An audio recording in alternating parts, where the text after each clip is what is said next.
Back in 1982 I did teacher training, and what did I learn from that? Well, one thing that was really important was that you had to break up activity. You couldn't do one thing for the entire duration of a class, be it an hour or longer. So students will lose concentration after about 15 minutes, maybe sooner. So you've got to do something else with that. So what I like is a mixture of lecture work and seminar work. Okay, so the idea of a minimally supervised group is this. It enables you to give students tasks to do. There's a whole variety of things you can get them to do for a relatively short period of time, somewhere between 3 or 4 minutes up to about 20 minutes. You know, is the range I think that works. And you then circulate around those groups, talking to people individually about, do they understand the task, what kind of answers are they coming up with, what kind of problems have they got with it, any questions that they've got. So you're building relationships with individual students and with groups of students, and I think that adds something really important to the student experience.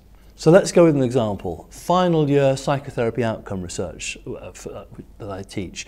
It's quite complex for students. They've got a lot of theory to take in, and they've got a lot of research to try and bring together and understand some of the issues around that. So that it's no good just me lecturing to them and them going away to read. They need opportunities to reflect on it, to argue about it, to apply it. So I've given them 15-20 minutes worth of teaching.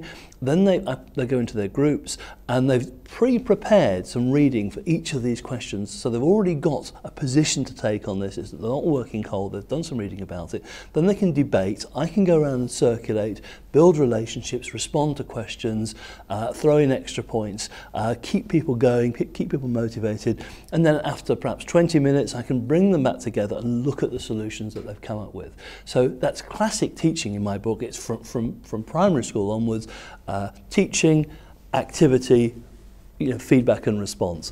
That trio of activities works really well. It works really well with final year students, just as it does with students at all levels. So in summary, this is effective teaching and learning. It's effective learning for students, it's effective teaching for staff.